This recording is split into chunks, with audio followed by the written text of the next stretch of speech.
Well, welcome back. We're going to carry on looking at some of the revelations, or confirmations might be a better term, from this White House official site, from the White House COVID-19 site. The last one we saw all sorts of unfortunate things that happened. Things that were conspiracy theories have now turned out to be very likely to be fact. We applaud the transparency in the United States. Pity about the lack of transparency in the United Kingdom. People that we trusted have let us down. Publications that we trusted implicitly have let us down. This trust is going to take an awful lot of rebuilding. As of now, my disillusionment is incredible. Like many of you, we used to trust our leaders to some extent. We used to trust those, maybe not so much the politicians, but people like chief scientific officers and chief medical officers, that they were kind of beyond reproach. National guidelines. Now I just don't trust them anymore.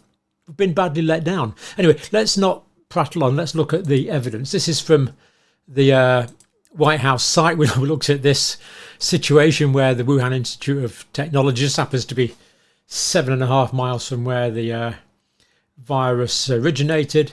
These things, when you look back, are so patently, obviously preposterous. But sometimes you don't see them at the time. You know, when our senior people put on a straight face and said, look, this is not a lab leak.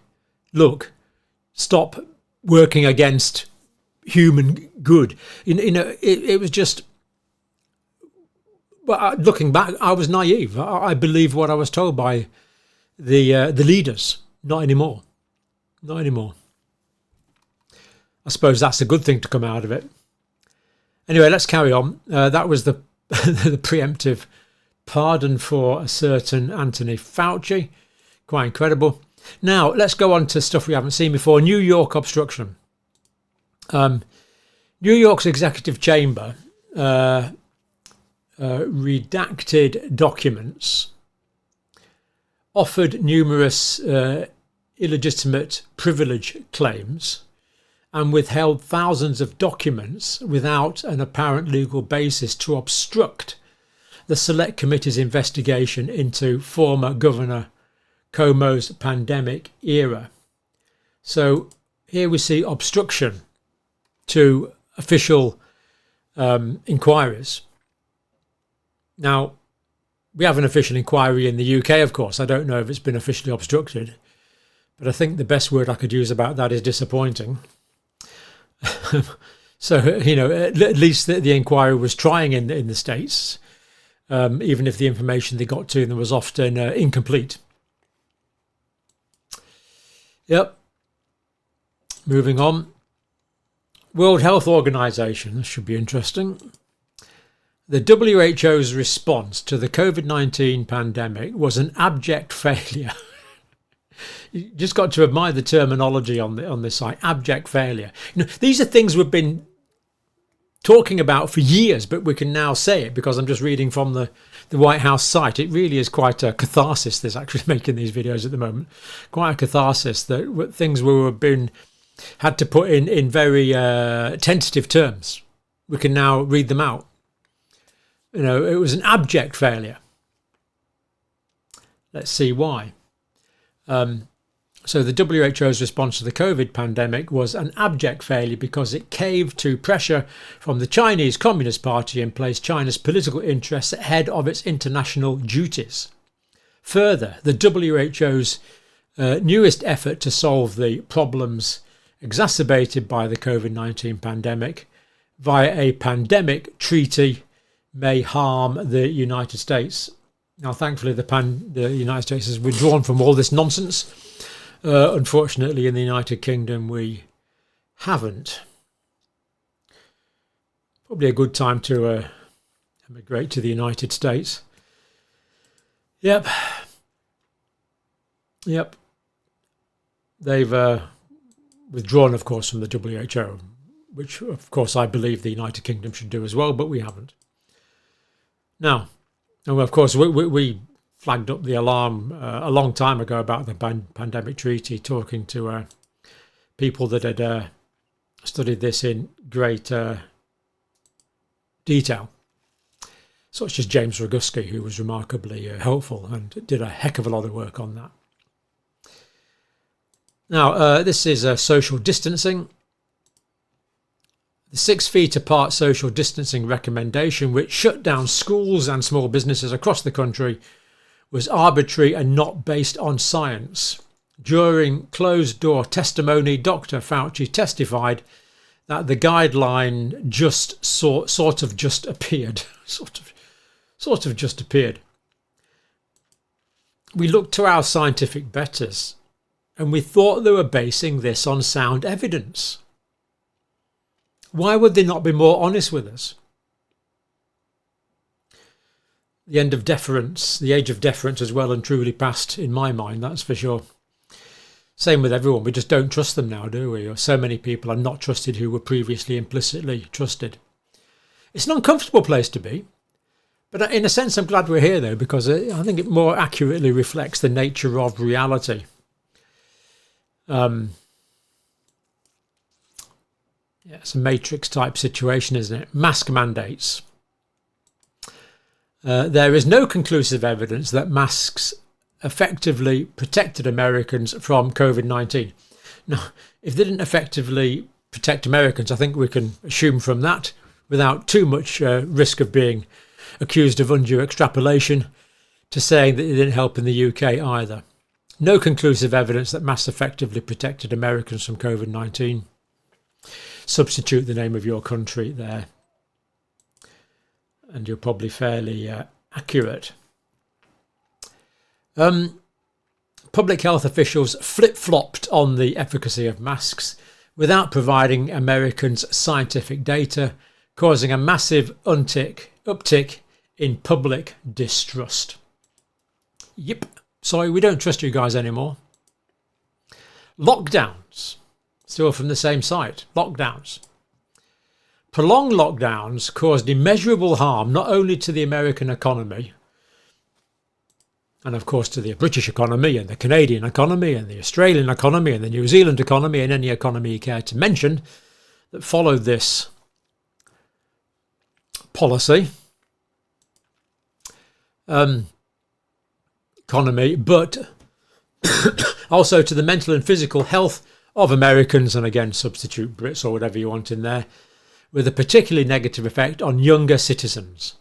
Rather than prioritising the protection of the most vulnerable populations, federal and state government policies forced millions of Americans to forego crucial elements of a healthy and financially sound life. And if that applies in the UK, in the US, I think it applies in the UK. New York pandemic failures. Now, we've talked to people about the disasters from the policy of giving people with COVID-19 morphine and midazolam. We've looked at that before.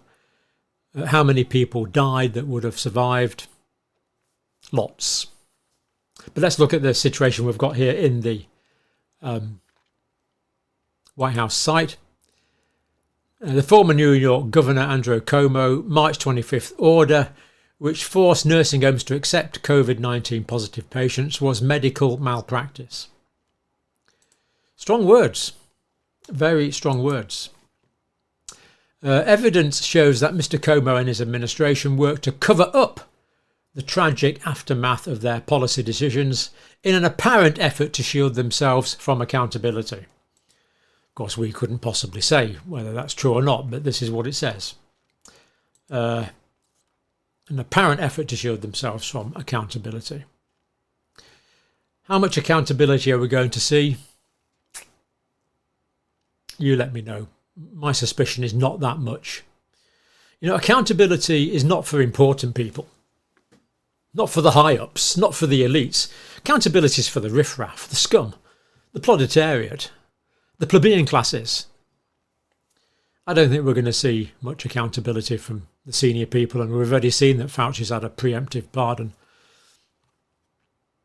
Maybe that leaves a bad taste when you look at the way that the law is being selectively enforced in my country, for example, in my view.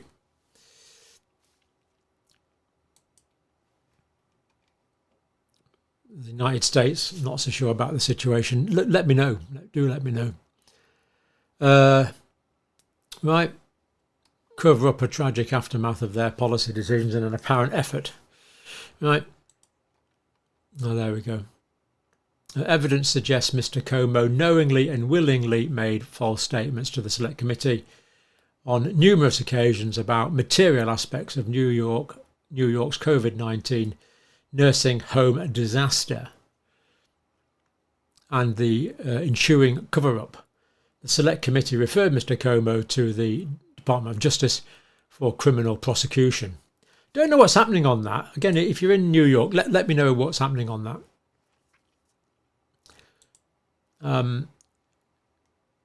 COVID-19 misinformation. The most frightening part about the pandemic, really, probably the most frightening part, is the clampdown on free speech. Opinion, no matter how scientifically informed, debarred, stopped. Can't have that, can't say that. No matter how senior the doctor, no matter how senior the professor we interviewed, a lot of views just weren't allowed. That's nasty. That's concerning. Maybe that's why I've got a picture of the late great George Orwell in the background. It's concerning as we move towards a dystopian, information controlled future. I hope we don't, but that's my fear. COVID-19 misinformation. Public health officials often misled the American people through conflicting messaging, knee-jerk reactions and lack of transparency. Most egregious, the federal government demonised alternative treatments and disfavoured narratives, such as the lab leak theory, in a shameful effort to coerce and control the American people's health decisions. The control agenda.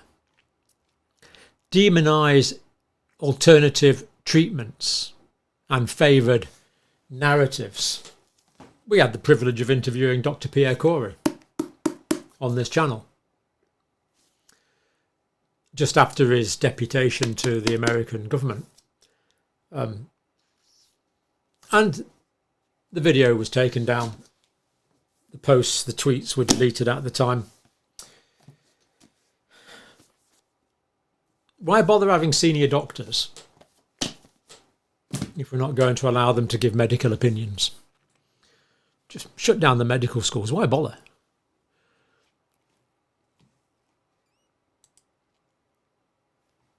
Right. In a shameful effort to coerce and control the American people's health decisions. Does that apply to the United Kingdom, Canada, Australia, New Zealand as well? When those efforts failed, well, did they fail? I think they were largely successful, to be quite honest. Alternative treatments that I thought were so efficacious they couldn't possibly suppress, they have been suppressed. And that suppression is ongoing. Useful treatments are still being suppressed based on the world-leading doctors and medical professors I've talked to. When those efforts failed, the Biden administration resorted to outright censorship, coercing and colluding with the world's largest social media companies to censor all COVID-19 related dissent. This, of course, is pre-Elon Musk Twitter. Let's just read that one again. The Biden administration resorted to outright censorship, well, there's certainly outright censorship, coercing and colluding with the world's largest social media companies to censor all COVID-19 related dissent. Only one narrative was allowed. And in many ways, still only one narrative is allowed. Now, much greater freedom of speech being facilitated in the United States, as my perception as an outsider. My perception as a citizen of the United Kingdom is we are moving in the opposite direction to much greater control of speech and freedom of expression, which is a concern, slightly more than a concern. Quite fine, terrifying actually, what's happening.